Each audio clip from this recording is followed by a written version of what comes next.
안녕하세요. 오늘의 사연은 며느리님께서 보내주신 사연입니다. 남편 본인보다 시댁 식구들에게 너무 시달려서 이혼을 생각 중이라고 하시는데요. 대체 어떤 사연이기에 이혼까지 생각하시는지 지금부터 읽어보도록 하겠습니다. 지금도 우리 남편은 크게 원망하지 않아요. 물론 원망이 없는 건 아니지만 남편 때문에 헤어지려는 건 아니에요. 문제인 건 시댁 식구들이지요.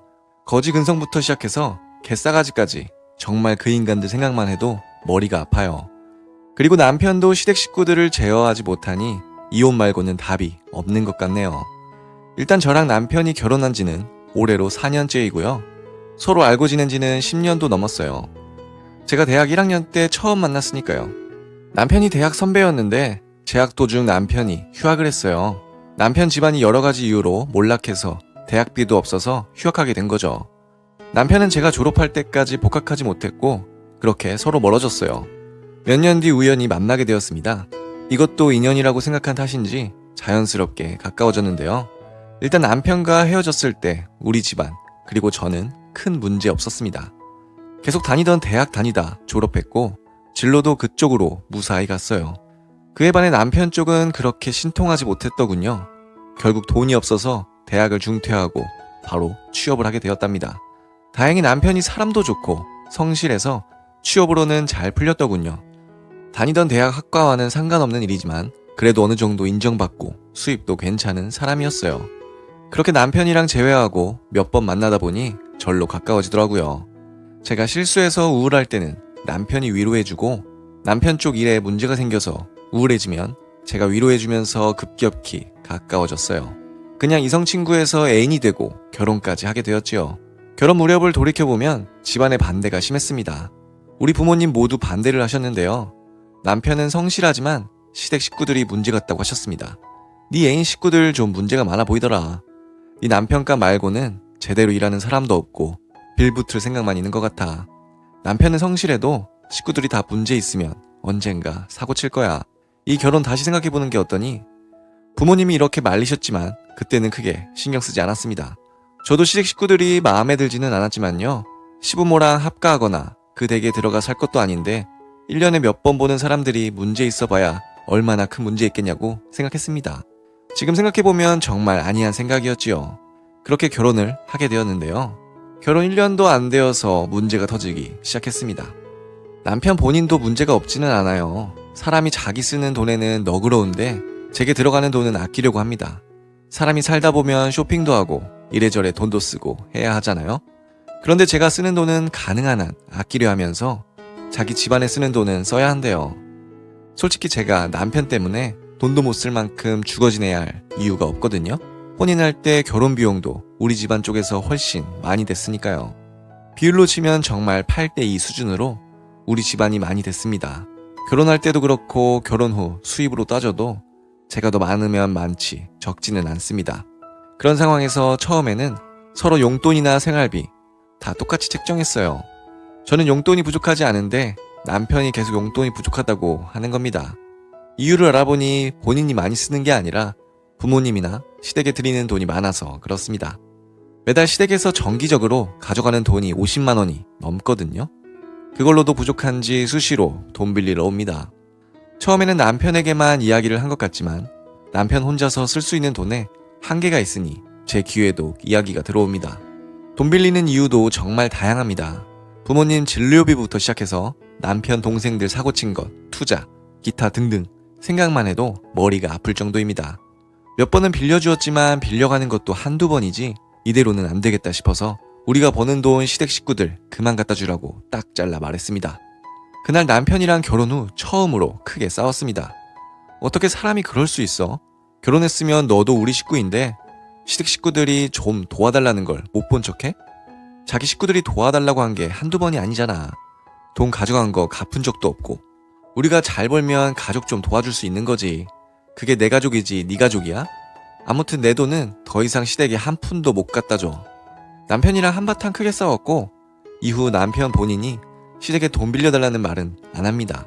그 대신 시댁 식구들의 요구가 본격적으로 시작되었어요. 요구가 대부분 돈 빌려달라는 것이었고요. 딱 한 번 100만 원 빌려달라는 거 빌려준 뒤로는 모든 요구를 거절했습니다. 그랬더니 이제는 시댁에서 저더러 못된 며느리 취급을 하기 시작해요. 자기들이 빌려가서 안 갚은 돈이 만만치 않은데요. 그래도 시댁 식구들이고 시부모라고 가능한 A를 갖춰서 저도 힘들다고 돈 못 빌려드린다고 말했습니다. 그랬더니 시어머니가 딱 이렇게 말씀하십니다. 너희 집안에 돈 좀 있다고 유세를 부리는 거니? 인생 그렇게 살면 안 된다. 처음 이 말 듣고 시어머니에게 쌍욕할 뻔했어요.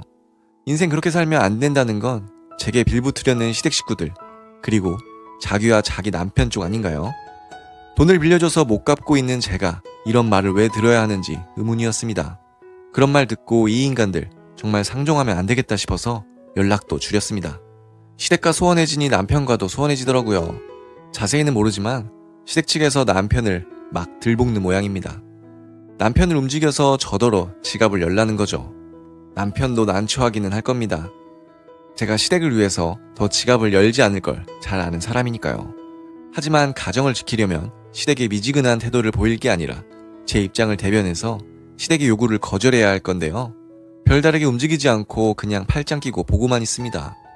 남편이 대놓고 시댁 편들지 않는 건 다행이지만 시댁 식구들 하는 걸 내버려두는 것도 마음에 들지 않았어요. 그렇게 시댁 식구들은 물론 남편과도 사이가 소원해지고 있었는데요. 한 달쯤 전에 큰일이 있었습니다. 요즘 시국이 시국이다 보니 남편 동생 2명이 한꺼번에 실업자가 되었대요. 동생 2명이 합심해서 인터넷 관련 일을 시작할 거랍니다.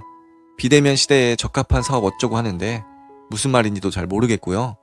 처음에는 저더러 동업하자고 했습니다. 제가 다니던 멀쩡한 직장 그만두고 동업을 어떻게 하나요? 시동생들 말로는 회사 다니면서도 할 수 있다던데 회사 일에 집중해야지 괜히 다른 일 하다가 걸리면 권고사직감 아닙니까? 그래서 동업이 안 된다고 하니 그 다음에는 투자를 요구합니다. 제가 지금껏 시댁 식구들에게 빌려준 돈을 받은 역사가 없는데 뭘 믿고 투자하나요? 그래서 빌려준 돈 다 갚으면 생각해보겠다고 말했습니다. 그러니 시동생들이 아니 시어머니에게 전화가 오네요. 사람이 시동생들이 큰일 좀 해보겠다는데 그렇게 매몰차게 거절할 수 있니? 동업이야 네 일도 있으니 그러려니 하는데 투자 좀 해줄 수 있는 건 아니니? 돈 떼먹겠다는 것도 아니잖아. 다시 말씀드리지만 시댁에서 제게 빌려간 돈을 갚은 역사가 없어요. 그런데 이 뻔뻔스러운 시어머니의 말에 저도 모르게 화가 치밀더군요. 그럼 말씀하시려면 제게 돈 한 번이라도 갚고 말씀하셔야죠. 시어머니나 시아버지나 다른 식구들이 제게 빌려준 돈 한 번이라도 갚은 적 있어요? 그랬더니 시어머니가 소리를 지르면서 난리를 칩니다. 제가 돈 좀 있다고 유세를 부린다느니 자기나 시동생들이 불쌍하지도 않느냐느니 정말 되지도 않을 말을 막 짓거리더라고요. 계속 들어봐야 제 귀만 아파서 그냥 전화 끊었습니다. 얼마 후 남편이 시어머니에게 무슨 소리를 들었는지 대화 좀 하자고 합니다. 남편 말이 자기도 섭섭하고 시댁에서도 정말 섭섭해한대요. 요즘 제가 시댁에 연락도 잘 안 드리고 잘 찾아뵙지도 않고 시댁 도와드리는 것도 피한다고요. 남편 자기는 제 심정을 이해하지만 저도 양보해달라고 합니다. 저로서는 절대로 양보할 수 없습니다. 여기서 시동생에게 투자를 빙자한 적선을 해주면요. 평생 시댁 식구들 지갑 노릇이나 할 게 눈에 보이거든요. 그래서 절대 안 된다고 했습니다. 남편이 딱 한마디 하더군요. 아무리 그래도 너무하네. 실망이야. 그 말 듣고 나니 저도 화가 나더라고요. 제가 참고 인내한 게 얼마인데 남편에게 이런 말이나 듣다니요. 내가 실망이야. 그리고 며칠 전 일이었습니다. 일요일 아침에 누가 배를 누르는가 싶어 나가보니 시어머니가 있더라고요. 연락도 없이 찾아온 시어머니가 말하기를 내 버릇을 고쳐주러 왔다고 합니다. 들어오자마자 버릇 운운하는 시어머니 꼴도 보기 싫더라고요. 그래서 일단 나가서 어디 카페에서 이야기하자고 했더니 시어머니가 여기서 결판을 내자고 하십니다. 일단 무슨 말을 하는지 드러나 보자는 생각으로 커피 타드리고 마주 앉았습니다. 시어머니 이야기는 결국 돈 내놓으라는 거였습니다. 우리 집안이 넉넉하고 저도 돈이 있는데 시댁 식구들 안 도와주면 사람도 아니라고요. 한바탕 시어머니가 장강서를 늘어놓고 저는 딱 한마디로 말했습니다. 안 된다고요. 그랬더니 시어머니가 폭발해서 난동을 부리기 시작했습니다. 심지어 제 머리채를 잡으려고 하더라고요. 저도 폭발했습니다. 마시던 커피잔을 던져버리고 일갈했어요. 진짜 다 늙은 년이 보자 하니까 못하는 소리가 없어. 그 나이 처먹고 구걸 다니는 게 창피하지도 않냐? 거짓대들만 모여있는 집안 주제에 제가 생각해도 이때는 제가 말이 좀 심했습니다. 하지만 참다 터진 거라 지금까지도 잘못했다고는 생각하지 않아요. 그러니 시어머니는 엉엉 울면서 대성통곡하고 그때껏 상황을 본체만 채하던 남편도 당장 저더러 사과드리라고 막 그럽니다.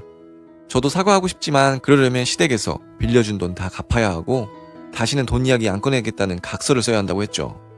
네, 이쯤 되면 저도 이혼을 각오한 겁니다. 아무튼 그 사건 이후로 시댁 식구는 물론 남편 얼굴도 안 보고 있습니다. 남편이 저 같은 여자랑 못 살겠다고 짐 싸서 나가버렸거든요. 우리 부모님이 해준 집이라 제 단독 명의로 되어 있어서 저더러 나가라 할 수 없으니 자기가 나간 겁니다. 이후 남편과 시댁 모두 제가 사과하지 않으면 이혼이라고 말하고 있고요. 저는 사과받으려면 시댁에서 빌린 돈 다 갚고 다시는 돈 이야기 안 하겠다는 각서부터 쓰라고 계속 요구하고 있습니다. 이렇게 서로 평행선만 달리고 있으니 곧 이혼하게 되겠지요. 이혼해도 좋습니다. 아니, 이혼해야 할 것 같습니다. 시댁 식구들과 시댁 식구들 하나 통제 못하는 남편과 사는 것도 지긋지긋하니까요. 시댁 식구들이 빌려간 돈 다 받아내고 이혼할 겁니다. 네, 오늘의 사연은 여기까지입니다. 시댁 식구들 때문에 결국 큰 다툼이 생기고 이혼까지 생각하신다는 사연이었는데요. 어떤 결말이 나오든 사연 보내주신 분 삶이 어려워지지 않도록 일이 해결되었으면 좋겠습니다. 그럼 저는 다음 사연으로 돌아올 테니 구독과 좋아요, 알람 설정 부탁드려요.